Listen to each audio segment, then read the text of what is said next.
정말 장난감이 살기 힘든 세상이 된 거야? 전자기기가 여기까지 쳐들어왔어. 버려진 장난감이 날마다 늘어나고 있어. 사실 장난감은 놀이용이지만 전자기기로는 뭐든 할 수 있잖아.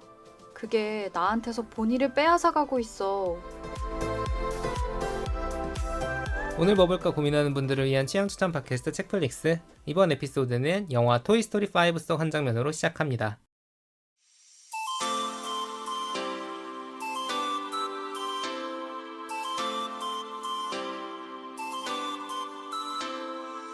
안녕하세요, 덕PD입니다. 오늘도 책플릭스 함께 만드는 보니어 오지 나와 있습니다. 안녕하세요. 토이스토리 5 많이 사랑해주세요. 본입니다. 주인공을 모셨습니다. 네, 주인공 본입니다. 네, 오지랖 넓은 오지입니다. 네, 토이스토리 5인데 제가 이거 영화 볼 때는 몰랐는데 끝나고 그러네요. 책플릭스 방송 준비하려고 보니까 보니가 본이네? 주인공이더라고요. 맞아요. 주인공이 본이어서 저도 그 짤 많이 받았어요, 이번에. 뭐 본이가 뭐를 필요로 하고 있어 막 이런 짤들. 이 영화 본의에 의한, 본의를 위한 모든 그치. 본의를 중심으로 돌아가는 영화입니다. 네. 본이만 바라보는 장난감들 얘기예요. 그러니까요. 너무 행복해요. 과연 근데 행복만 하면서 볼 수 있을까? 어. 근데 이 영화를 보면 좀 약간 생각할 거리도 많은 영화였고 저 주말에 보고 왔는데 이 오프닝에서 놀이용이라는 표현을 쓰잖아요. 그러니까 영어로 하면 플레이라는 거고 사실 실제로 영화에서 플레이와 게임을 구분해서 구분해요. 말하기도 하고 그래서 놀이란 무엇인가에 대해서 탐구해보는 영화고요. 네. 약간 이 영화를 보고 나면 그러게 전자기기는 약간 놀이 빼고 다 되는 것 같아. 놀이도 근데 빼고. 놀이는 좀 빠져있는 것 같아 내 생각에는. 어떤 의미에서는 저는 좀 그렇습니다. 네. 맞아요. 그리고 저는 이 오프닝 보고 다행히 제가 조금 옛날 사람이라서 어렸을 때 생각보다 많이 아날로그적으로 놀았다는 걸 깨달았어요. 저희 세대만 해도 그랬죠. 네, 그 저희 뭐 휴대용 전자기기라는 개념이 없었고 그 엄마가 조금 더 많이 규제를 하셔가지고 집안에서 전 미디어가 정말 없는 상태로 어린 시절을 보내긴 했거든요. 근데 그래서 진짜 잡다한 생각. 지금 제가 여기 그치. 방송에서 얘기하는 대왕 N. 그쵸. 그런 잡다한 생각, 잡다한 상상, 그리고 혼자 놀아야 되니까 계속 놀이를 제가 창조했어요. 그냥 제가 만든 게임들이 되게 많았거든요. 막 무슨 벽지 선 연결해가지고 막 지도 만들기 막 이런 거 있잖아요. 근데 그런 것들이 지금 생각해보니까 전자기기가 없어서 가능했던 거구나 싶어서 요즘 친구들은 그러면 그치. 뭐 하고 노나? 그런 거 안 하나? 벽지 구경이랑 그리고 그런 거 있잖아요. 흙놀이 안 하나? 흙놀이? 아빠 차 타면은 그 차에 빗방울 떨어질 때 빗방울들끼리 경주시키기 이런 거. 뭐 그쵸. 온갖 거라죠. 맞아요. 온갖 거를 그렇게 만드는데 그런 거를 요즘에 안 하겠구나 해서 좀 씁쓸한 생각이 들었습니다. 그러니까 여기 전자기기와 장난감이 대립형으로 나와 있는데 오프닝 상황만 보셔도 그리고 이제 예고편 보시면은 이 얘기는 다 나옵니다. 토이스토리 5 플러스 핵심이에요. 장난감과 전자기기가 싸운다. 시대상 반영. 장난감 세계에도 이제 패권이 점점 바뀌는 거네요. 아이들의 시간을 놓고 경쟁하는 거죠. 네. 어쩌면 현실에서는 사실 근데 장난감이 살기 힘든 세상이 된 지 좀 더 오래되지 않았을까? 라는 생각이 들어요. 왜냐면 뭐 스마트폰 2010년대 초반부터 이제 대중적으로 보급이 되기 시작했잖아요. 근데 그럼에도 불구하고 여전히 이제 스마트폰이나 패드가 아니라 장난감을 가지고 노는 연령대는 좀 몇 살까지인가 요즘? 이런 것도 좀 궁금하긴 하더라고요. 요즘 많이 내려갔잖아. 스크린을 더 점점 일찍 보기도 하고. 그리고 막 그게 오히려 더 애들한테 필요하다는 얘기도 나오기도 하고 일각에서는. 아 그래요? 리터러시 차원에서. 그러니까 부작용 자체에 대한 얘기는 항상 있어 왔잖아요. 최대한 늦게 줘야 된다는 얘기는 있었는데 근데 막 일각에서는 오히려 빨리 익숙해지게 해야 된다. 쓰는 방법을 익숙해지게 하는 것도 중요하다는 거죠. 그런 얘기도 나오고. 전 사실 토이스토리라는 영화가 나올 수 있다는 것 자체도 되게 놀라웠거든요. 토이라는 게 요즘 개념이 별로 없을 것 같은데도 그치. 이거를 어떻게 풀어냈을까 궁금한 마음에서 좀 찾았던 영화 같아요. 그러니까 토이스토리가 3가 2010년에 나왔거든요. 근데 그때는 이제 스마트폰 혁명이 있기 전이잖아요. 그쵸, 시작될 때였으니까 사실 네. 토이가 그냥 있을 수 있었어. 근데 4가 2019년에 나왔는데 그때는 장난감 얘기예요. 그러니까 장난감과 인간의 관계보다는 장난감이 이제 독립하는 얘기였었기 때문에 이걸 비껴간 거지. 근데 이제 지금 나오려고 하면은 이걸 비껴갈 수가 없다. 정면 승부를 해야 되는 상황이었네요. 그래서 정면 승부를 한 작품 토이스토리 5 오늘 소개를 해볼 텐데 무려 이제 1995년에 이 시리즈가 시작이 됐습니다. 95년에 토이스토리 1이 나왔어요. 영화사 콘텐츠 산업 역사에서 엄청 중요하죠. 3D 애니메이션, 장편 애니메이션이라는 게 있었으니까 정말 놀라운 건 저는 새 시리즈가 나올 때마다 놀랍니다. 왜냐면 토이스토리 1이 95년이라고 그랬잖아요. 그 성공에 힘입어서 만든 2가 99년이에요. 네. 이건 심지어 이제 비디오용으로 제작이 됐다가 막 나중에 개봉하고 히스토리 있고 막 픽사에서 이거 가지고 난리 나는 히스토리가 있어요. 또 한 번 다 날라갔다가 백업이 육아휴직 간 사람이 이걸 백업해놓은 게 있어가지고 그걸 살려가지고 나온 게 영화예요. 이 스토리도 있고 아무튼 재밌는 게 있는데 99년까지는 사실 뭐 95년이나 99년이나 약간 이런 느낌이었다면 2010년 그러니까 10년이 넘는 시간이 지나서 나온 3가 진짜 제가 생각할 때 최고의 명작 중에 하나였다. 많은 사람들이 명작으로 많이 꼽죠. 오열했다 진짜 그때는. 그래서 아니 이걸 해내다니? 약간 이런 느낌이 있었던 제 기억이 나요. 그리고 2019년에 4 나왔을 때도 보고 이걸 또 해내다니? 아직도 할 얘기가 남아 있었다니. 약간. 근데 제가 주말에 2026년에 5를 보고 이걸 또 해내다니? 야 이게 말이 돼? 진짜 이 프랜차이즈는 픽사가 작정하고 만드는구나. 쉽게 만들면서 넘어가지 않는다라는 생각이 들었고요. 호평이네요. 호평 엄청 많아요. 그리고 뭐가 그렇게 놀라운지 이제 제가 5에 대한 얘기를 풀어볼 텐데 아예 혹시 정말로 시리즈를 모르시는 분들이 있을 수도 있다. 그리고 이제 기억이 대부분 가물가물하신 분들을 위해서 전편들 포함해서 간단한 설정과 배경을 말씀드리겠습니다. 그러니까 이거 듣고 가시면은 전편 다 안 보셔도 돼요. 네. 자, 토이스토리 시리즈의 핵심 설정은 장난감들이 사실 살아있는 인간처럼 생각하고 움직일 수 있는데 사람들에게 그걸 숨기고 있다 라는 그 설정에서 출발합니다. 그래서 막 자기들끼리 온갖 난리부르스 하다가 사람들이 나오면 픽하고 쓰러지죠. 마치 멈춘 것처럼. 너무 재밌죠. 그래서 이제 우리가 어렸을 때 이게 왜 여기 와 있지? 라는 그런 게 있을 때를 이제 그렇게 설정으로 풀어낸 거예요. 맞아요. 그 이야기의 중심에는 사랑이 있습니다. 장난감 입장에서 자기를 가지고 노는 주인, 그러니까 아이를 엄청나게 사랑하고 장난감에게 제일 중요한 건 뭐다? 그 아이에게 사랑을 돌려받는 것이다. 라는 게 이제 중요한 테마입니다. 그래서 토이스토리 1부터 되게 중요한 테마는 더 이상 나의 주인이 나를 사랑하지 않는다면 이란 정서가 계속하죠.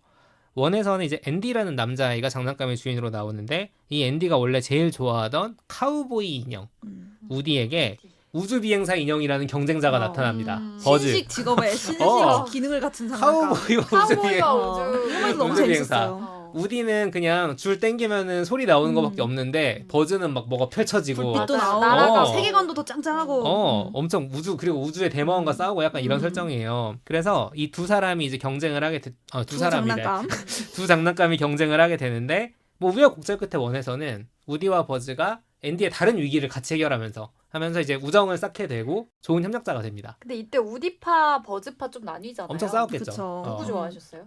나 너무 오래전에 기억이 안 나는데. 저는 그 카우보이파였던 것 같은데. 네. 저도. 우디가 먼저였잖아.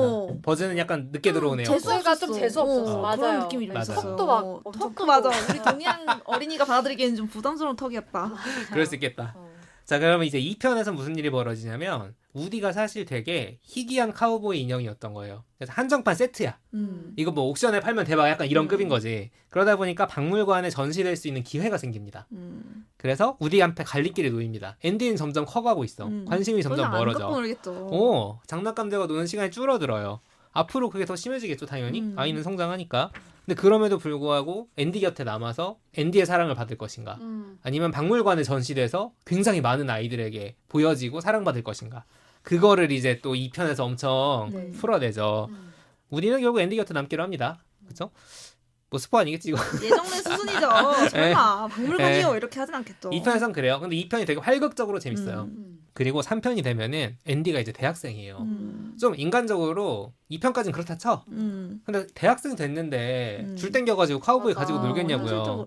토이스토리의 되게 중요한 테마는 그거잖아요. 필연적인 이별. 무조건 정해져 있어요. 그리고 아이는 무조건 언젠간 성장을 해서 더 이상 이 장난감을 갖고 놀지 않는 나이는 반드시 오게 되고, 그리고 이 아이가 잘 성장하는 것이 또 장난감에게도 중요한 역할이기도 해요. 맞아요. 그래서 이 이별의 여러 가지 유형들이 시리즈를 걸쳐서 나오면서 이거에 대처하는 아이의 성장도 있지만 장난감들의 성장도 함께 담기면서 이게 10살을 볼 때랑 20살을 볼 때랑 30살을 볼 때 다 다른 마음을 주는 건 그것 때문인 것 같아요. 그쵸. 제가 볼 때는 이거 중학생, 고등학생, 대학생까지 애 키워놓으신 분들이 가장 공감할 거예요. 맞아요. 빈둥지 증후군 느낀다고. 맞아요. 아무튼 앤디가 컸어요, 다. 커가지고 장난감이 이제 관심 받게 되고 이제 서랍에 처박혀 있고 뭐 어디인지도 모르고 이런 상황이 되는 거죠. 이 3편이 진짜 너무 명작이라 안 보신 분들 꼭 보시라고 제가 디테일 다 제외하고 결론만 말씀드리면 3편에서 여러 우여곡절 끝에 앤디는 장난감을 다른 조그만한 아이에게 넘겨줍니다. 물려준다 그러죠, 우리나라 말로는. 그쵸, 물려줬어요. 뭐 나눔 많이 하잖아, 현실에서도. 그쵸. 네. 그 물려받은 아이 이름이 무려 본입니다. 맞아요. 어떻게 이런 우연이? 제가 받았습니다. 본이가 물려받았습니다. 필연적인 이별을 겪은 거죠. 근데 앤디에게도 장난감에게도 넘겨받은 본이에게도 최상의 결말이 되는 거죠. 왜냐면 앤디 입장에서는 자기가 좋아했던 장난감을 가장 아껴줄 사람에게 넘겨준 거니까. 그리고 이제 4편. 이것도 꼭 보시라고 짧게 이것도 설명드리면 정말. 장난감이 이제 인간에게 자기의 존재 의미를 찾잖아요. 근데 꼭 그래야 할까? 가 음. 주제가 되는 그 시리즈예요. 그러니까 장난감들이 자립하는 얘기입니다. 되게 AI 그런 주제랑도 맞아 떨어지고. 장난감은 과연 인간에게 자기 존재 의미를 의탁하지 않고 자립할 수 있을까? 아주 재밌습니다. 그래서 막 밖에서 이렇게 장난감들의 소사이어티가 생겨가지고 맞아요. 네. 세력도 있고. 그 재밌어요. 그래서 이것도 꼭 보시길 바라고. 그러니까 5편을 시작하기 앞서 상황을 쭉 정리를 해보면은 이제 원래 앤디가 가지고 있던 장난감들이 본이라는 이제는 10살 남짓 된 이번 시리즈에서 그 정도 된 아이에게 넘어가 있고요. 카우보이 인형인 우디는 그 집에 사는 게 아니라 사람들에게서 독립한 장난감들의 사회에서 야생. 살고 있습니다. 야생에 살면서 뭐 난처해진 장난감을 돕는다거나 도와주고. 그것도 너무 귀여워. 그러고 있습니다. 그리고 보니의 집에는 이제 2편에서 우디와 세트로 합류했던 카우걸 제시와 그리고 원래 있었던 우주비행사 버즈를 비롯한 다른 인형들, 다른 장난감들이 보니의 집에 남아있고요. 오프닝에서 나온 대로 전자기기의 습격이 시작되면서 이제 5의 이야기가 펼쳐집니다.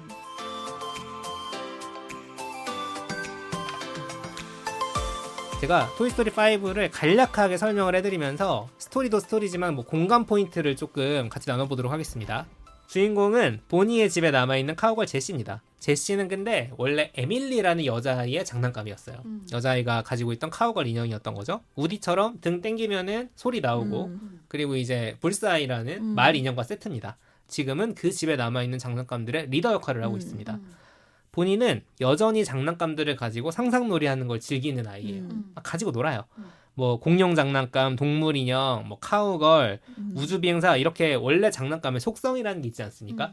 그런 걸 무시하고 노는 거예요. 편견 없어. 너무 재밌게 놀아요. 그래서 뭐 예를 들어서 얘들을 등장인물로 만들어 놓고 막 가상의 결혼식을 막 시켜요. 오늘은 누구랑 누구 결혼시키고 누구랑 누구. 근데 막 그 결혼식이 갑자기 미스터리 사건 현장이 막 그 펼쳐지는 정말로 우리 보니 같은 진짜 우리 보니 정도 되는 상상력. 세상이. 진짜 제 어릴 적 이야기예요. 진짜. 그래서 이제 그런 보니의 놀이를 보다 보면 우리 어렸을 때 이제 이런 상상놀이 했던 그런 추억들이 막 떠오릅니다. 저는 이렇게 보니처럼 솔직히 청천연색으로 뭔가 세계관을 만들 정도 능력은 없었고 제가 항상 과몰입했던 거는 아지트 만드는 거를 너무 보고 싶었어요. 근데 보통 많이들 하시잖아요. 집에서 이불 가지고 뭐 그치. 책상 밑에.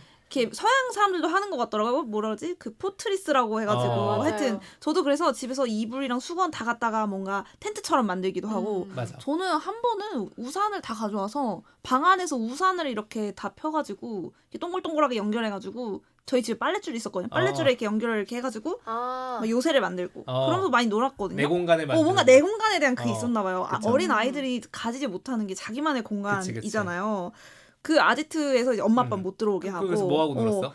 저는 이제 연년생 동생이 있어서 둘이 이제 나이 터울이 좀 작아서 둘이 같이 항상 놀았는데 항상 규칙을 만들죠. 뭐 들어오려면 암호를 대야 되고. 맞아. 예를 들면 그 안에 뭔가 기록하는 어떤 시스템도 있고 방명록 룰북 같은 것도 있고 간식 들고 가서 먹고. 맞아. 그리고 포인트가 뭐냐면 불을 끄고 손전등을 그치. 들고 들어가야 돼요. 맞아요. 그래서 그 아지트를 여러 베리에이션으로 커가면서 많이 만들었던 것 같아요. 초등학교 내내? 저는 본이랑 이 영화 네. 속의 본이랑 정말 많이 비슷했던 게 엄마가 막 TV도 안 끊어주고 이랬어요. 막 케이블 이런 거를. 제가 그냥 생각해보면 가지고 있는 여기저기서 얻은 모든 종류의 장난감, 뭐 물려받은 거, 선물 받은 거, 그냥 주운 거, 막 이런 것들을 다 모아서 항상 세계관을 만들었던 것 같아요. 근데 그 중에 예를 들면 진짜 보니 같네. 그 세계관 중에 가장 좀 메인 세계관이 제가 선생님이고 얘네가 다 제 학생인 세계관이었어요. 이런 것도 많이 했죠. 많이 인형 다 모아놓고 이제 맞아요. 중대 발표하고 막 근데 그런 거. 그래서 그 인형들 하나하나를 예를 들면 너네는 내 학생이야 정도가 아니라 얘는 뭐 너구리 인형 제가 제일 좋아하는 게 있는데 걔는 뭐 미국에서 뭐 왔고 설정이 다 있어. 네, 얘는 설정이 공부를 다 잘하는 있어요. 애고 뭐 공부를 이런 건가? 잘하고 뭐 성격이 어떻고 얘랑 절친인데 왜냐면 얘는 미국에서 왔으니까 뭐 어디서 이렇게 둘이 영어로 말을 하고 그런 거를 막 제가 만들어서 자리를 다 배치를 해놓고 조그만 화이트보드가 있었거든요. 매일매일 뭘 가르쳤어요. 애들한테 다 앉혀놓고 근데 학교나 막 유치원에서 배운 거를 거기에 앉아서 A 쓰는 법 알아? 이러면서 막 그런 알파벳도 가르치고 근데 그걸 정말 오랫동안 하다 보니까 공부가 늘더라고요. 그렇게 많이 가르치다 보니까 근데 그런 상상? 네, 진짜 정말 많이 했고 저는 그래서 이 상상을 많이 하면서 놀았나요? 라는 질문 자체가 너무 새삼스러운 반가워. 게 당연한 거 먹는 아니야? 너무 거지. 당연하고 애기 때 저는 그런 거 그 아닌가. 토이스토리에서 토이스토리 설정이 그거였잖아요. 주인이 없을 때 이제 움직인다. 음. 제가 그거를 어렸을 때 아. 1편인가 2편을 우연히 보고는 모든 미스터리가 풀리는 거예요. 아 얘네가 내가 믿었어. 유치원 갔다 오고 학교 갔다 오면 애들이 자리가 바뀌어 있던 이유가 있었구나. 그래서 그걸 진짜 꽤 오랫동안 믿었었어요. 모른 척 좀 해주세요. 막 뭐 침대에 올려놨는데 막 그치. 밑에 있고 이런 것들 있죠. 어머니가 고생 많으셨네. 그렇게 동심파괴. 그렇게 정말 믿었어요. 저는 그 장난감은 이제 레고 가지고 노는 경우가 많았는데 레고. 레고도 이제 설정 많이 하잖아요. 근데 그런 거 말고 이런 상상놀이에 가장 비슷했던 거는 따조라고 옛날에 있었어요. 따조. 알아요. 그 따조를 그렇게 모아가지고 걔네를 가지고 삼국지 놀이를 했어. 그러니까 따조는 원래 기본적으로 따먹는 놀인데, 월트 서로. 디즈니의 맞아. 그 캐릭터들이잖아요. 응. 월트 디즈니 캐릭터들인데 걔를 내가 해가지고 자 얘 이 따조는 유비고 아. 이런 식으로 해가지고 삼국지를 어렸을 때 게임 같은 걸 많이 했으니까 게임을 못하게 하면은 이제 그거 가지고 노는 거야. 고급스러운데 그래가지고 뭔가? 진짜 내가 그 수많은 따조를 이렇게 쫙 그 궁전에 군주가 가운데 있고 옆에 신하들 쫙 이렇게 정렬하는 것처럼 그렇게 쫙 배치해놓고 그렇게 놀았던 기억이 나요. 이렇게 스마트폰 없을 때는 다들 상상력을 발휘하면서 놀았다. 되게 주체적으로 놀았던 것 같아요. 솔직히 심심하잖아. 만사가 놀이였어. 저는 동생이랑 온갖 창의력 놀이를 많이 했는데 맞아. 창의력은 둘째치고 그러니까 장난감이란 게 따로 없었던 것 같아요. 그냥 어디 가도 흙 한 줄만 있으면 둘이 조용히 잘 논다고 부모님이 그랬고 가지고 놀 수 정말. 있지. 흙을 막 미끄럼틀에 이렇게 흘러내려가지고 고운 흙만 골라서 뭐 분류하고 뭐 그런 거부터 맞아요. 해가지고 하여튼 애들은 심심한 거 못 참거든. 진짜 돌멩이 하나만 있어도 노는 게 애들이잖아요. 사실은. 맞아요. 막 저는 얼마나 심심했으면은 저희 집에서 이렇게 내려다보면 보이는 간판들이 있잖아요. 그러면 그 간판들에 있는 글자들이 다 이렇게 살아있다고 생각했을 때 그 글자들을 일렬로 이렇게 정렬하면 어디에 있는 우리 이모집까지 갈 수 있을까? 뭐 이런 거 있죠. 그런 생각을 진짜 많이 하면서 살았던 것 같아요. 그 간판 글자들을 다 혼자 머릿속으로 이렇게 일렬로 정렬을 해보고. 근데 지금 저는 공감 안 할래요. 그래요? 약간 낯선다. 그러니까 아무튼 심심한데 막 뭐 그치. 놀고는 그치. 싶은데 뭐라도 눈앞에 해야지. 보이는 게 간판들밖에 없으니까. 그러니까 중요한 거는 저희가 이렇게 가지고 있는 이 모든 추억에서 핵심은 제가 볼 때 규칙 없음이에요. 맞아. 기본적으로 규칙을 만들어가는 내가 거죠. 만들어야 돼 규칙을. 만들어가는 거고 그거를 가지고 상상력을 펼치면서 뭔가 아이들의 정서나 실제로 뭐 지능이나 이런 것도 발달하고 이것들이 사실 친구들과 묶어주는 나를 묶어주는 계기가 되기도 하고요.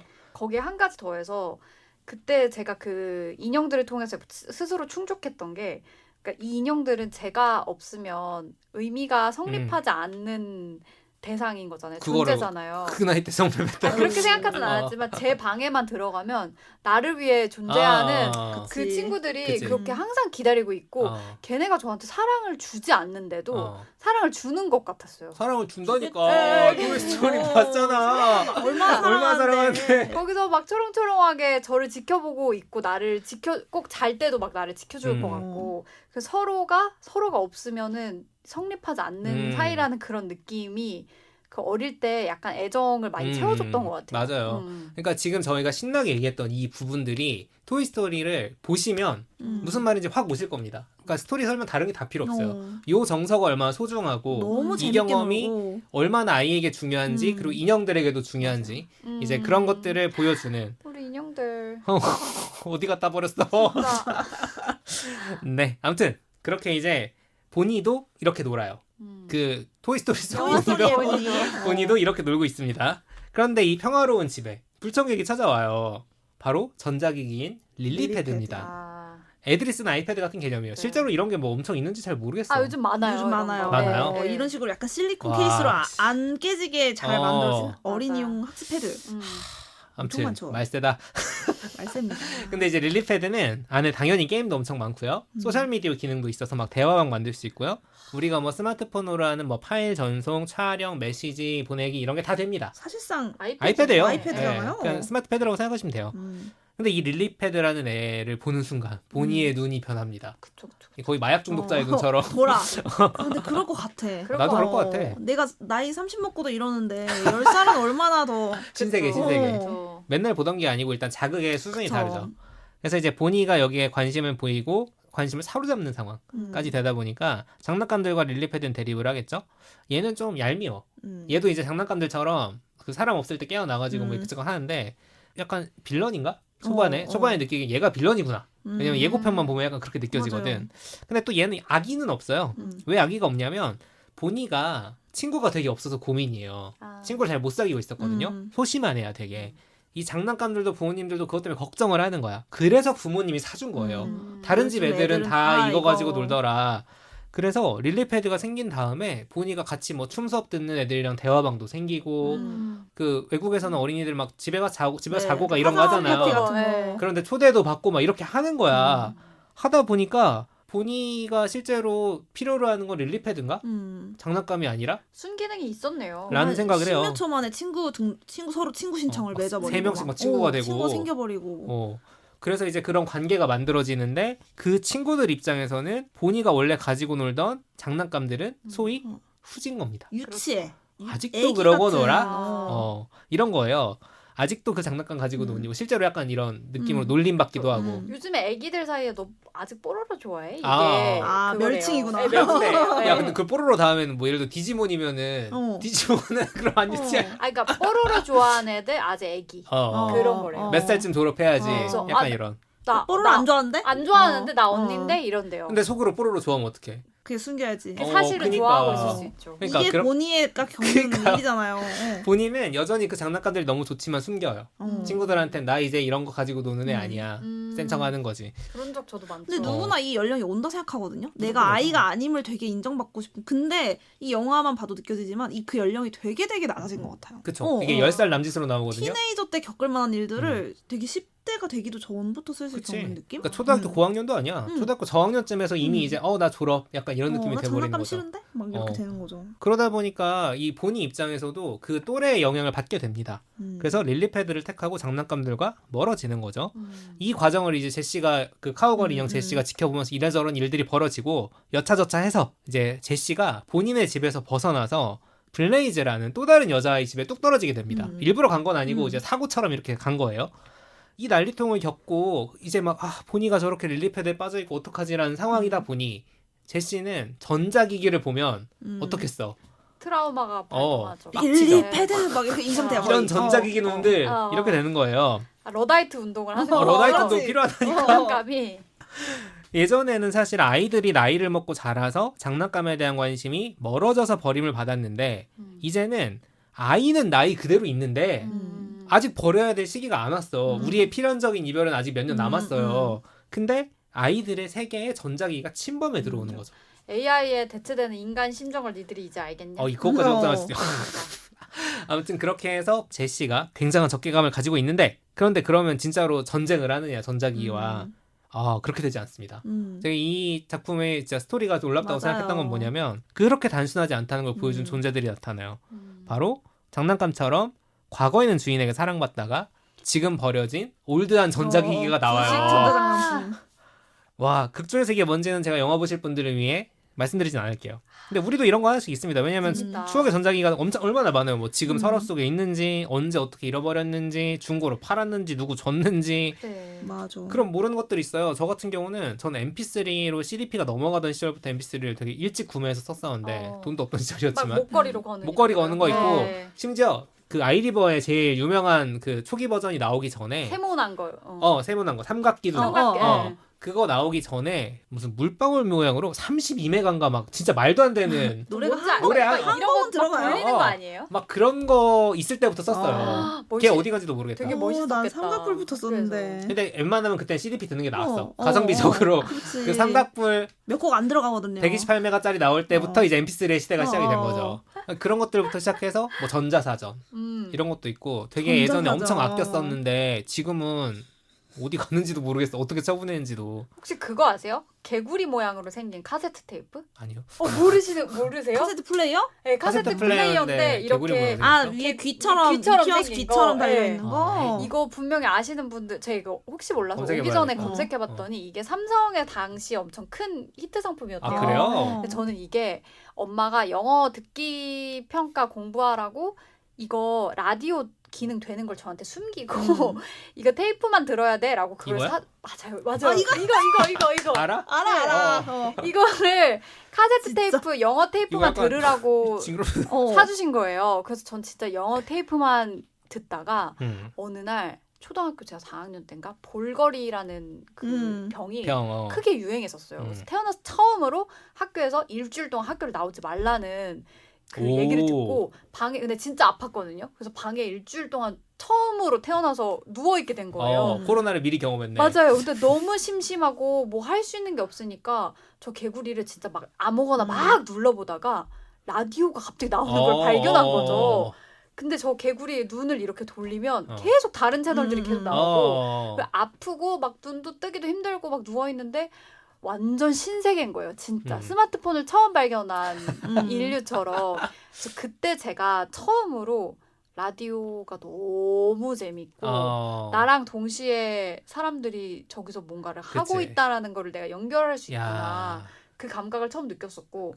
그래서 여기까지 왔구나. 맞아요. 그래서 여기까지 왔고 그 개구리 카세트가 저한테 너무 소중해요. 그때부터 한 10년은 썼던 것 같거든요. 그 개구리 카세트는 생긴 것도 약간 이름 붙여줄 수 있게 생겼네. 맞아요. 개구리라고 불렀던 것 같은데 그냥 쓰다듬어야 될 것 같이 생겼어요. 캐롤로 이렇게 부를 수도 없고. 네, 그래서 이제 사실 요즘엔 저렇게 막 무식하게 큰 기기도 안 나오고 잘 안 나오죠.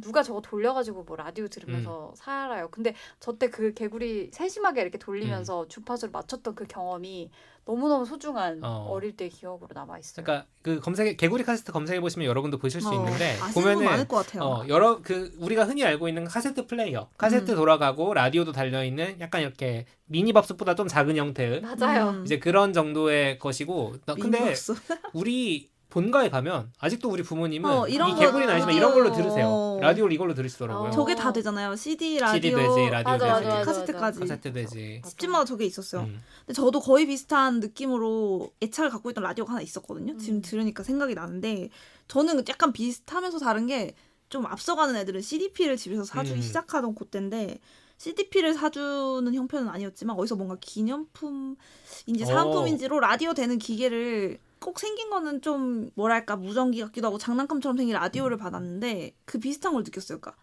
그 전에 장난감들은 그냥 소리가 나고 영상이 나와도 이 안에 내장된 건데 반복되지. 라디오는 지금 어디선가 뭐 하고 있는 게 실시간으로 연결된 느낌이 비록 쌍방은 아니지만 들어서 좋았던 것 같고 지금 생각해보면 본능적으로 우리는 버튼 달린 장난감 좋아하는 것 같아요. 누르고 싶거든.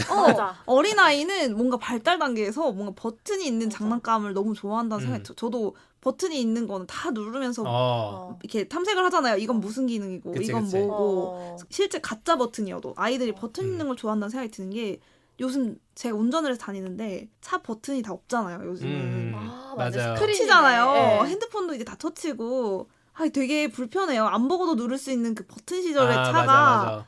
그때가 더 좋지 않았을까? 근데 아무튼 이 라디오도 저한테는 그 단순한 기능이었거든요. AM, FM 라디오밖에 안 되는 그 진짜 장난감 같은 라디오였는데 매일 무슨 버튼을 눌러보고 볼륨을 늘렸다 줄였다 그거 거의 지금 그래서 사람들이 킵캡키링 이런 거 클리커 유행하는 게 그래서 그런 거 아닐까? 그렇게 시끄럽다. 정말 그 버튼을 누르는 거를 일부러 만들 정도잖아. 어쩌면 우리는 다 그냥 버튼을 사랑하는 게 아닐까? 호모 버튼노스인 거예요. 그래서 버튼 막 2개 동시에 눌러보는 막 새로운 기능. 맞아요. 예전에 그래서 핸드폰들을 버튼이 있었던 시절에는 진짜 안 보고 잠깐 찰 수 있었잖아. 안 보고 할 수 있었는데. 안 보고 이렇게 외우는 순서가 있어서 메뉴 들어가는 순서까지 외우고 있었잖아요. 맞아. 이제 스마트폰은 그건 불가능한 시대가 됐네요. 가운데 버튼 절대 누르면 안 돼요. 가사 탕진한다고. 네이트 이런 거 들어간다고. 3G 시절. 네, 이렇게 좀 추억의 전자기기들이 나와요. 뭐 미국에선 그런 게 좀 있는 것 같아요. 한국에 흔하지 않은 애들이었어요. 참고로 그 장난감인데 전자기기인 아이들. 그리고 지금 두 분이 라디오 얘기를 하셨던 게 되게 중요한 게 이 연결이라는 테마가 있어요. 토이스토리 5에서는 이따 뒤에서 또 자세히 말씀드리겠습니다. 아무튼 이제 이 제시가 블레이즈라는 낯선 여자아이 집에서 만난 추억의 전자기기들과 함께 여차저차 의기투합을 해서 제시가 보기에 이 블레이즈라는 여자애는 본인이랑 똑같은 애야. 약간 둘이 친하게 지낼 수 있을 것 같아. 결이 맞아 보였던 거죠. 아직도 상상놀이 할 수 있고 그 잠재력이 굉장히 뛰어난 그런 아이여서 얘네를 이어서 친구를 만들어줘야겠다. 라고 장난감이 결심을 합니다. 기특하다. 장난감이 그 연결 사업을 시작하죠. 연결하겠다는 거예요. 자, 그 와중에 이제 보니에게 이런저런 일이 생겨서 보니가 굉장히 우울해집니다. 과연 이 우울해진 보니와 이 새로 만난 블레이즈라는 아이를 어떻게 제시가 연결해 줄 것인가? 제가 이제 여기에 또 여러 가지 제가 설명하지 않은 두근두근 다른 여러 장난감 캐릭터들의 서사가 겹쳐서 보게 되는 그런 작품이고요. 뭐 작품 소개라기보다는 그냥 우리의 공감 대잔치를 하면서 여기까지 왔는데 영화를 보러 가실 분들을 위해서 잠시 후에 제가 조금 더 핵심적인 주제에 대한 얘기는 하도록 하고 그 전에 이 작품의 매력 포인트 몇 가지 꼽아드리도록 하겠습니다. 갈까 말까 고민하시는 분들 있을 테니까. 첫 번째는 아는 맛이 무섭다. 아니 이거 근데 잘 만들었어. 근데 너무 잘 만들었어. 잘 만들었어. 그냥 이거 떡볶이야. 근데 그냥 떡볶이야. 신메뉴인데 괜찮아. 아니 이걸 어떻게 해야지 싶은 새로움이 없다고 느낄 수는 있어요. 근데 너무 잘 만들었어요. 그래서 와 이걸 또 해내네 아까 말씀드린 것처럼. 그래서 토이스토리 시리즈 핵심 정서가 엄청 잘 살아있고요. 이게 이제 스포라고 생각하진 않아서 말씀드리자면 크레딧이 다 올라갈 때 감사의 말 같은 거 나올 때 있잖아요. 거기 뭐라고 나오냐면 힘든 시기에 나를 지켜준 모든 이들에게 라고 나와요. 맞아. 그게 토이스토리의 정말 핵심 중에 하나다 라는 생각이 들었습니다. 그래서 여러 상황에 있는 사람들이 버튼 누릴 만한 이야기가 담겨 있다는 거고, 두 번째는 이게 전작 시리즈들과 좀 다른 점은 동물들이 나와요. 그러니까 동물 인형 말고 리얼 동물. 리얼 동물들이 나와서 막 그 동물과 장난감이 같이 활극을 벌이고 있는 그 상황이 되게 재밌어요. 그걸 보고 있는 게. 근데 이거는 생각해보면 아이들이 장난감도 좋아하고 동물도 좋아하잖아요. 사실 네. 아이들은 되게 편견 없이 동물을 대하는 편이고 어른들에 비해서 그런 것들이 좀 반영이 되지 않았을까라는 생각도 좀 들고요. 세 번째로는 시리즈의 팬이라면 울컥할 수 있는 순간들이 있습니다. 이게 독립적으로 5라는 서사가 있긴 하지만 동시에 1부터 쭉 이어져 왔던 어떤 캐릭터들이 있기 때문에 걔들에게 뭔가 또 변화가 있어요. 예를 들면 버즈가 우주비행사잖아요. 버즈가 두 가지 좀 중요한 포인트가 여기 생기는데 1편에서는 우주비행사잖아.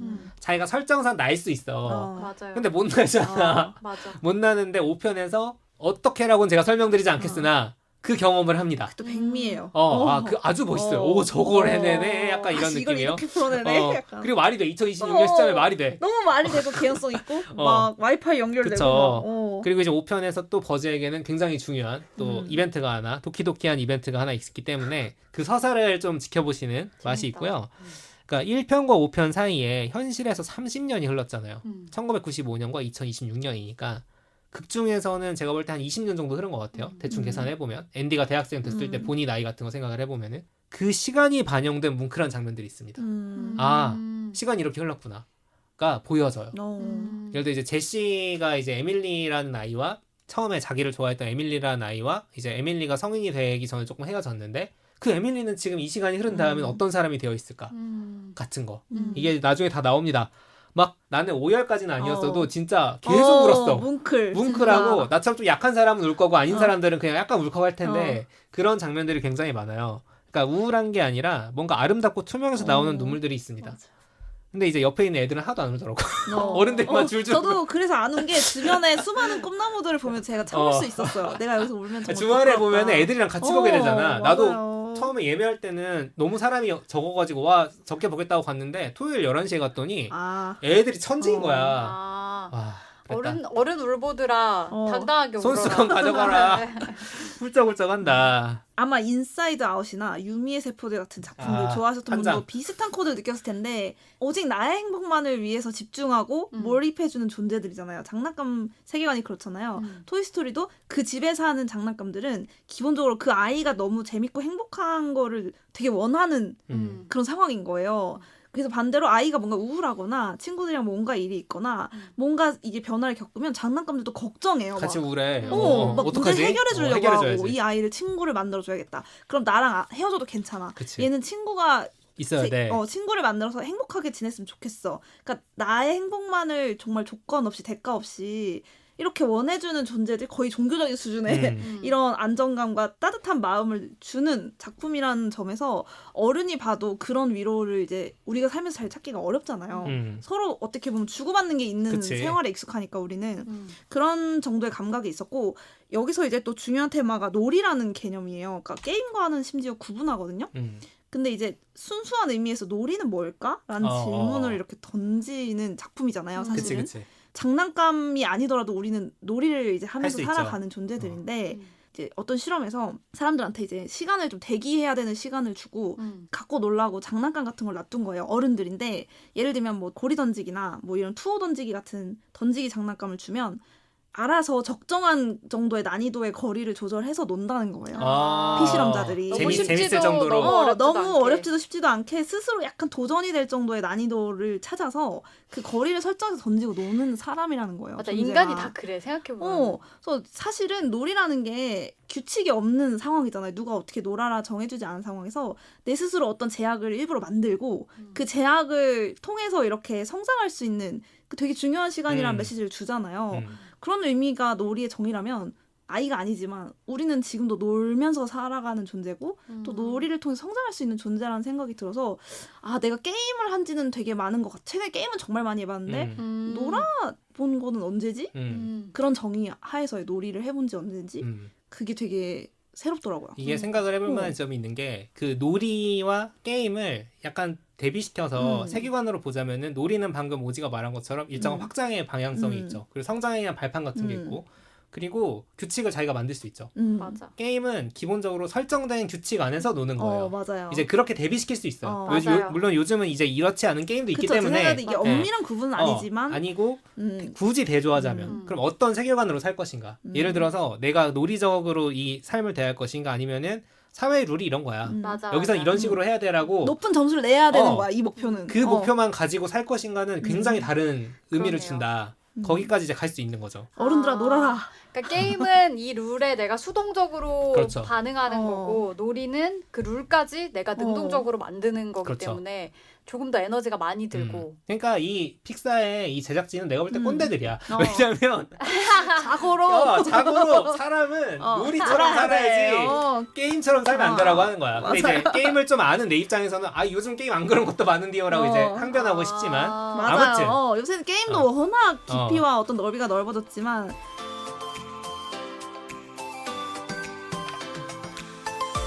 조금 더 영화의 핵심 메시지에 관련된 얘기를 좀 해보고 싶어서 영화 보러 가실 분들은 보시고 온 다음에 이 뒷부분 들어주시면 좋을 것 같습니다. 스포일러인가요? 근데 저는 토이스토리에 유독 벅차 올라하는 어른들이 참 많잖아요. 맞아요. 왜 그럴까요? 이게 오랫동안 유지되어 왔잖아요. 그 벅참이. 이게 장난감과 인간 얘기기는 하지만 기본적으로 모든 인간이 삶의 시기마다 다 각자의 외로움과 힘듦이 있잖아요. 근데 그때마다 좀 이기적일 수도 있지만 자기 옆에서 가장 쉽게 나한테 애착을 줄 수 있는 대상을 찾아서 그 시기를 버텨가는 것 같아요. 근데 그러다가 필연적으로 또 그걸 한번 이별을 해야 되고 그게 내 의지 때문이든 아니든 성장을 해야 되니까. 그렇죠. 그리고 그 이별 후에 또 거짓말처럼 다른 애착할 대상이 생기고 그럼 그때는 항상 서로가 서로에게 그 시절에만 줄 수 있는 서로가 필요한 사랑을 주는 것 같거든요. 그렇죠. 근데 그게 되게 슬프고 아름다운 거예요. 왜냐면 딱 그 시기가 지나면 그게 유효한 사랑이 더 이상 아닌 거예요. 근데 그리고 또 이별하고 또 애착할 대상을 찾고 이 과정 자체가 그냥 우리 어릴 때부터 어른이 될 때까지 성장 반복되죠. 과정의 전부인 것 같다. 라는 생각이 들어서 이 장난감과 주인공의 이야기를 보면서 각자 자신만의 내가 어렸을 때 애착했던 그 의지했던 너 없었으면 그 당시 버틸 수 없었을 텐데 근데 지금은 너 필요도 없어. 어디 있는지도 몰라. 근데 그런 반대로 생각해보면 지금 이 순간에도 저는 내가 매일매일 누구의 사랑 덕분에 애정 덕분에 버티고 있는데 그게 한 또 수십 년 지나고 이러면 또 그 사람 뭐 혹은 그 대상이 그 콘텐츠가 뭐 어떻게 되는지 알 수 없죠. 알 수 없잖아요. 저 아이돌도 그런 아이돌 되게 많거든요. 진짜 하루도 없이 못 살다가 지금은 뭐 하고 사는지도 모르는 그쵸. 근데 그래서 그런 모든 대상들에 대해서 뭔가 고마운 마음, 애틋한 마음 그런 게 좀 공감이 돼서 그런 것 같아요. 그 최강희 씨가 예전에 이제 인생책이라는 프로그램을 저희가 그 본이도 같이 했던 오뜨미라는 프로그램에서 한 적이 있었어요. 네. 거기서 뭐라 그랬냐면 인생책이 뭐냐고 물어보니까 책은 시절 인연이라 그랬어.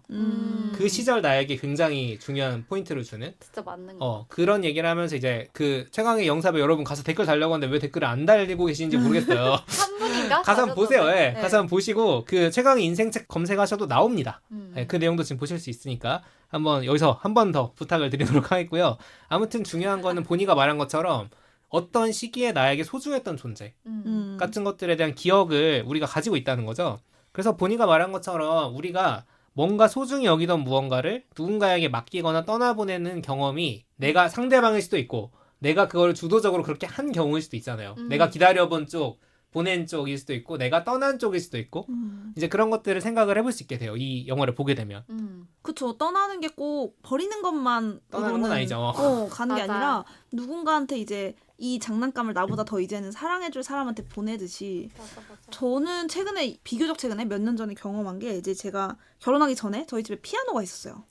근데 피아노가 약간 부의 상징 같기도 한데 저희 집이 그거를 진짜 큰맘 먹고 제가 어렸을 때 부모님이 구입한 거예요. 저희 집에 어떻게 보면 이질적인 물건이기도 했어요. 우리 집에서 농담이 아니고 진짜로 가장 비싼 물건은 피아노. 피아노다. 그렇게 비싼 아마 악기가 아니었을 텐데도 저희 집 기준으로는 엄청 비싼 소비였겠죠? 어떻게 보면 음악을 전공할 생각이 없는 집에서 하기에는 그렇구나. 사실 정말 사치품이었어요. 부의 상징이지 그러면. 그래서 저희 부모님도 그렇고 저희 집이 클래식 음악을 너무 사랑하는 사람들이에요, 다. 그래서 피아노를 꼭 가르쳐주고 싶었는데 취미로라도 평생 가져갈 수 있게 제가 봤을 땐 정말 큰맘 먹고 사셨을 거예요. 제가 어른이 돼서 생각해보니까. 근데 이제 어렸을 땐 그래서 피아노 학원도 다니고 저랑 동생 둘 다 지금은 돌아가신 이제 할머니 할아버지가 당시 집에 놀러 오면 학원에서 배운 거 한 곡씩 쳐봐라 하면 이게 피아노 쳐드리면 좋아하고 그런 정말 어릴 적의 추억들이 많이 담긴 물건이죠. 근데 이게 이제 크면서 일단 첫 번째로는 이제 학년이 올라갈수록 귀가 시간이 늦어지니까 칠 수 있는 시간이 없었어요. 그러면서 점점 멀어지고 피아노 자체를 이제 안 치게 되고 제가 그렇게 피아노를 썩 잘 치지 않아요. 지금도 솔직히 말하면 어느 경지에 가지 못했어요. 열심히 사준 보람이 없는데 나중에 이제 집에 이제 어떤 물건을 정리하면서 아프리카 선교사 분 연락이 닿아서 기증을 하게 됐어요. 거기 교회에서 이제 찬송가를 부를 때 쓰는 이제 악기가 있으면 좋은데 그걸 처음 저희가 이제 우연히 들은 게 아니고 이제 이거를 보낼 때 열심히 찾았어요. 주변에 좀 수소문을 해달라 해가지고 제가 어릴 때 다니던 피아노 학원 원장님을 통해서 동네 아직 계시거든요. 소개를 받아서 연이 닿은 거예요. 그래서 그거를 이제 실어 보내는 날 되게 마음이 이상한 거예요. 그러니까 우리 집 구석에 거의 가구처럼 한 10년, 20년 정도 있었겠죠? 있던 아이가 밖에서 이제 트럭에 이삿짐 트럭 같은 데 실려 있는 거예요. 덩그러니. 그게 너무 약간 서운하고 기분이 이상한 거예요. 눈물 나. 그 피아노 울고 있었을 거야. 그 피아노는 제가 봤을 때 거의 토이스토리 세계관이었으면은 그래 이제 너가 다 커서 기뻐 이러면서 울고 있었을 거예요. 난 아프리카로 갈게 이러면서. 근데 이제 어떻게 보면 더 아름다운 소리를 내면서 더 정말 귀한 가치를 이제 누리면서 살 것 같아서 그 피아노한테 이제 안녕을 빌어줬던 기억이 나요. 되게 그때 기분이 진짜 이상했어요. 이상하네. 장난감은 아니지만. 저는 제 차는 아니고 저희 아빠 차. 어렸을 때 타던 아빠 차 막 맞아. 지금 생각해보면 진짜 후졌어요. 그치? 네, 막 무슨 천 냄새도 막 나고. 그치. 물건으로서의 경제적 가치는 없는 거잖아요, 사실은. 막 그 특유의 그 차에서 나던 냄새가 있었어요. 약간 에어컨 냄새도 나고 막 그 몇 번 고장 나가지고 그치. 막 에어컨 안 나와 이래가지고 막 멀리 가는데 덥고 막 창문 막 이렇게 돌려서 열고 아빠한테 첫 차는 아니었지만. 제 인생에서 그냥 처음으로 차라는 그 존재를 알게 됐던 차였는데 저는 그 차랑 그냥 영원히 함께 할 줄 알았어요. 그냥 어딜 가도 맨날 거기 막 들어 누워서 가고 졸리고 막 창밖에 구경하고 나도 앞자리 한번 앉아보고 싶다 막 운전해보고 싶다 이런 생각하고 근데 그 차를 어느 날 판다는 거예요. 근데 그걸 진짜 받아들일 수가 없었고 머리띠 둘러? 맞아. 네, 그리고 그 차 그래서 이제 인사하라고 이제 그동안 인사해. 그동안 우리 가족들 여기도 놀러 가고 저기도 그치. 놀러 가고 하는데 좋은데 같이 많이 해줘서 데려다줘서 고맙다고 고맙다. 인사해 하는데 또 차가 되게 사람처럼 생겼지. 생겼잖아요. 표정 얼굴 있어. 있어요. 앞모습 보면 타요가 왜 그렇게 인기가 많았어? 그러니까요. 그래서 그때 그 차랑 이별할 때 막 며칠을 우울하다. 알았고 그게 같은 모델의 차가 그 같은 색상의 차가 지나가면 제가 막 젠가? 혹시 젠가 이러면서 그래서 그때 그 아빠 차 번호를 제가 아직도? 은행 비밀번호 저 이 얘기 하려고 그랬어요. 저도 그 옛날 아빠 차 번호 아직도 생각나고 비밀번호로 어디 막 돼 있어요. 맞아요. 아직도 생각나 그 네 자리가. 와 그렇구나. 은행 비밀번호, 휴대폰 비밀번호로 그걸 계속 쓰면서 왜냐면 그게 되게 랜덤하니까 진짜 나만 그치. 모르거든요. 나랑 관련 없잖아. 맞아요. 근데 그런 식으로 걔를 기념하고 있는 거죠 지금. 와, 여러분도 많은 게 떠오르실 겁니다.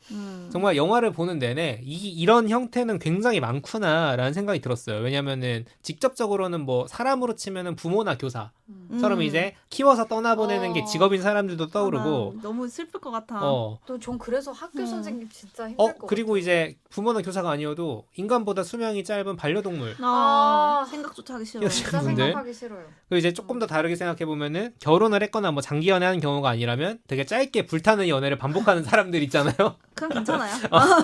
그런 경우도 있고 아니면 예를 들어 창업을 반복하는 프로 창업러가 있다 쳐. 근데 되게 진지하게 항상 창업을 하는 거지. 브랜드 같은 거. 맞아. 그런 거를 하는 사람 입장에서도 그런 게 다른 사람한테 넘겨주게 되는데 보통은 그쵸, 그럴 때 그쵸. 어떤 마음일까? 그렇네. 라는 생각을 합니다. 근데 돈이라도 많이 받으면. 창업하는 사람도 그러겠죠. 네. 엑시트를 잘했다 그쵸. 라고 그러면 생각할 수도 전혀 있죠. 후련할 것 같은데. 맞아요. 그리고 창업자라는 이름은 남잖아요. 그쵸. 근데 그게 만약에 잘 되면 모르겠는데 맞아. 넘어갔는데 막 그 빌빌대고 이러면은 그 창업한 사람 입장에서 되게 아쉬울 것 같긴 해. 그럼요. 막 그리고 집착해가지고 다시 사고 이런 경우도 있다고 들었는데 어떤 경우에는 내가 사실 내가 나은 것 같은 느낌일 것 같아. 그 거의. 느낌이죠 사실 사업한 사람들한테는. 그러니까 장난감 같은 경우에 이 토이스토리에서도 항상 그 자리를 지키고 먼저 떠나지 않는, 그러니까 자신이 버림받거나 혹은 상대가 그냥 어떤 이유로 떠나는 걸 기다릴 수밖에 없는 존재이기 때문에 가지는 그런 미어지는 감정 같은 것들이 전달이 되는 거예요. 보는 사람들한테. 그리고 이제 5편에 나오는 추억의 전자기기들이 상징하는 건 뭐냐면 내가 지금은 굉장히 매력적인 옵션이어서 나를 선호해. MP3 입장에서 나의 어떤 다른 인형보다 MP3가 나를 차지하게 된 거잖아. 제일 내 손에 많이 들고 다니는 물건인 시기잖아요. 근데 그 MP3를 내가 아이팟으로 대체했네? 그럼요. 그 다음에 스마트폰이 나왔어요. 그래. 그 입장에서는. 밀리패드도 곧 퇴물이 돼요. 그렇죠. 퇴물이야. 그러니까 나도 결국에는 시간의 흐름이든 기술의 발전이든 무언가든 변화에 의해서 내가 맞아. 대체하고 밀어냈던 무언가처럼 나도 똑같이 밀려나고 대체될 수 있다. 그런 상황과 경험을 근데 어떻게 잘 받아들일 것인가 라는 그 메시지가 굉장히 강하게 담겨있는 시리즈입니다. 그러니까 5편에서 그게 되게 완성이 돼요. 이별에 대한 이야기야. 은퇴를 앞둔 중년들이 봐도 그렇죠. 그 마음이 많이 내가 키운 내 회사. 네. 그렇죠. 그러니까 이게 제시가 사실 카우걸 제시가 왜 그 주인공이 될 수밖에 없었냐면은 그 앤디는 기본적으로 우디와 버즈처럼 처음에 시리즈를 끌고 가던 친구들은 앤디가 첫 주인이었단 말이에요. 그리고 본인에게 잘 넘어왔잖아요. 근데 제시 같은 경우에는 원래 에밀리란 다른 주인이 있었다는 게 되게 중요한 설정인 거예요. 그 에밀리를 되게 제시가 사랑했고 에밀리도 제시를 좋아했어요. 심지어 카우걸인 제시 부츠에 이름과 주소까지 써놨어. 에밀리가. 그렇게 사랑했는데도 불구하고 제시가 결국 버림받았던 거고. 그래서 토이스토리 2에 제시가 처음 등장할 때 보면은 When She Loved Me라는 노래를 부르는 장면이 있는데 이게 진짜 미어지거든요. 그 비슷한 장면이 근데 5편에 시작하자마자 나와요. 5편에 그 앞에 인트로 따로 있고 로고 딱 올라간 다음에 그거 나오는데 진짜 미쳐 진짜. 그래서 막 옆에 있는 여자애들 팝콘 신나게 먹고 있는데 나 혼자 철철 우는 아저씨 된 거야. 나는 2편의 기억이 있거든. 아저씨 왜 울어요? 그쵸. 그러니까 아무튼 그 제시 입장에 생각을 해보면은 그렇게 사랑하고 사랑받던 에밀리에게서 버려지고 박물관 가볼까 하다가 앤디한테 갔는데 앤디 대학생 돼가지고 멀어지고 마음에 상처는 있지만 어쩔 수 없지 하고 보니한테 가서 신나게 지내고 있는데 보니에게 전자기가 나타나서 버려질 위기에 처한 이 무한 반복 진짜 무슨 불교 윤회도 아니고 영원히 반복되는 사랑과 이별의 수레바퀴 안에 들어가 있는 겁니다. 근데 어쩌면 인간들이 다 그렇다는 거예요. 그렇죠. 그 얘기를 하는 거죠 이 작품은. 사랑받지 못하면 존재의 의미가 없는 거냐? 라고 이제 똑같잖아요. 그 장난감 입장이나 인간이나. 그쵸. 토이스토리 5가 근데 기존의 시리즈나 이런 고통 영원히 반복되는 고통의 정서에서 한 발짝 나간 부분이 있다면 뭐냐면 떠나보낼 용기라는 마음에 대한 이야기라는 거예요. 이 5편이 1편과 같은 구조를 가지고 있다라고 보시는 분들도 많아요. 그러니까 왜냐하면 1편에서 좀 더 팬시한 장난감인 우주비행사 버즈에 의해 대체되는 게 불안한 카우보이로 맞아요. 시작을 했잖아요. 이번에는 전자기기에 의해 대체되는 게 두려운 장난감. 이 구조는 같은 거죠. 근데 1편과 5편의 중요한 차이점은 5편에서 장난감들이 보니에게 친구를 만들어주려고 한다는 데 있습니다. 그냥 나랑 보니의 관계가 중요한 게 아니라 이 보니에게 다른 친구가 더 중요한 거구나. 되게 고차원의 사랑이네요. 그렇죠. 그러니까 4편은 장난감이 사람한테 독립한 얘기였는데 5편은 장난감이 사람을 독립시키는 얘기예요. 이렇게 읽으면. 그래서 무슨 대사가 있는 줄 알아? 어른이 되는 시기는 아이들이 정하는 거야. 막 이런 대사가 나와. 거기에 개입할 수 없어. 우리가 개입할 수 없어. 이런 얘기를 장난감들이 해. 그러니까 장난감들이 성숙해지는 거죠. 더 성숙해지는 거고. 감동이다.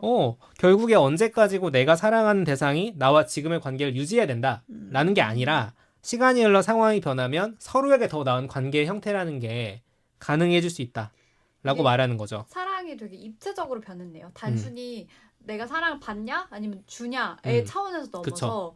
상대의 존재를 위하는 방향으로 그쵸. 그 사랑이 좀 한 단계 높아지는 모습이네요. 그래서 친구를 맺어준다는 게 이 영화에서 되게 중요한 포인트가 되는 것이고 그거를 등을 떠밀어주는 나우 씨도 역할을 잘 하는 거죠. 지내. 너무 슬퍼. 물론 그 친구와 나를 가지고 놀겠지. 놀긴 해요. 하지만 언젠가 그것보다 중요한 건 떠나가겠지. 친구라는 거죠. 되게 진정한 의미의 친구다. 그런 장난감이. 그러니까 사실 새로운 관계가 필요하다는 건 3편 때 이미 한번 한 얘기긴 한데 그러니까 1편의 구조와 3편의 메시지를 확장시키는 방식으로 5편을 만들어냈다. 잘했다. 진짜 대단하다라는 생각을 하게 됩니다. 자, 이제 오늘 제가 언급하지 않은 또 여러 스펙타클한 장면. 제가 진짜 오지는 보고 와서 알겠지만 얘기 안 한 거 너무 많아요. 오히려 봐야만 알 수 있는 재미들 너무 많아요. 예, 너무 많기 때문에 지금 개봉한 지 저희 녹음 시점으로 일주일도 안 됐습니다. 가서 꼭 보시고 친구들이랑 수다 한번 떨어보세요. 캐릭터 매력적이고 예. 활극 장난 아니고 그다음에 볼거리 많다. 많고 이렇게 생각해볼 거리들까지 넘쳐난다.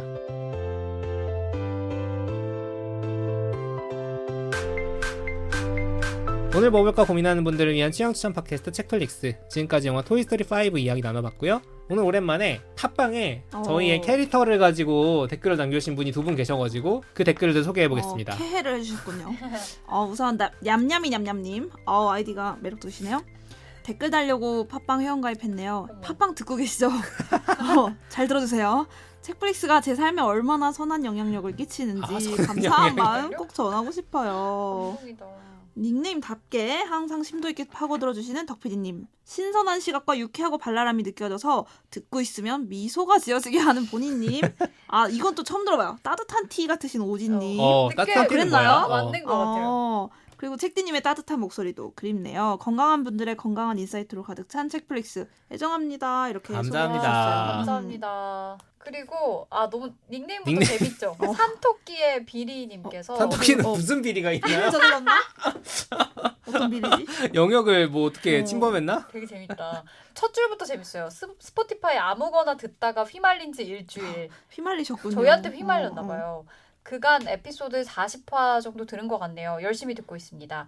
AI에 의해 가장 빨리 대체될 것 같은 매우 논리적인 전개 방식이긴 하지만, 그러니까 이게 칭찬인지 제 얘기입니다. 욕찬지. 네. 제가 인팁이다 보니 덕PD님 설명 방식이 듣기가 너무 편하고요. 그러니까요. 오피셜리 나는 대체될 것이다라고 지금 선언해 주셨습니다. 근데 되게 칭찬과 그거를 재밌게 하시는 그게 있어요. 장점이 있는데 예를 들면 본인님은 MFP 특유의 엉뚱발랄함에 지성이 더해지니 무지막지한 시너지가 느껴집니다. 와 영광이고요. 이거 뭐 좋은 말밖에 없잖아요 여기는. 아니 근데 뒤에 읽어보세요. 콩클라베 편이 있습니다. 누가 팟캐스트 하는데 대답 한 번만 하게 해달라고 애걸복걸하면서 하나요?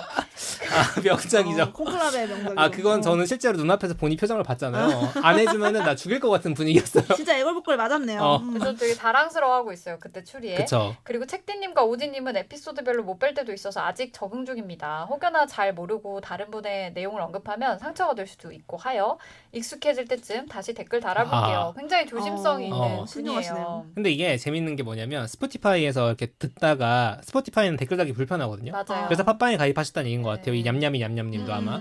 근데 그래서 최근 걸 들으시다 보니 오지와 책디가 오히려 비중이 적은 거죠. 왜냐면 오지가 이번 시즌에 약간 바쁜 일들이 있어가지고 그 새로운 멤버들이 그 있었잖아요. 오지를 대체하기 위해서. 근데 처음부터 들어보시면 원년 멤버는 책디랑 오지였습니다. 맞아요. 되게 두려워요. 이분이 뭐라고 평해 주실지가 굉장히 긴장이 되네요. 너무 기대가 됩니다. 기다리고 있을게요. 산토끼의 비리님. 네, 산토끼의 비리님 또 댓글 남겨주신다고 하셨기 때문에 기다리고 있겠고요. 그 외에도 이제 팟빵에 콩피아님, 알맹스님 댓글 정말 감사드립니다. 아까도 말씀드렸지만 최강의 영사배 지금 댓글 태우러 다들 안 하고 계신데 다 보러 가셨잖아요. 재밌단 말이에요. 심지어 맞아요. 재밌고 이번 주에는 또 오정세 배우? 맞아요. 오정세 배우랑 최다니엘 배우가 네. 나온 편이 업로드가 된다고 합니다. 책플리스트 보고 왔다고 댓글 달아주세요. 우리 뭐 거기서 받는 거 없습니다 여러분. 네 그렇습니다. 이런 댓글들에서 받은 에너지로 저희도 또 다음 에피소드 만들어 보도록 하겠습니다. 저희는 새로운 에피소드로 돌아올게요. 감사합니다. 감사합니다.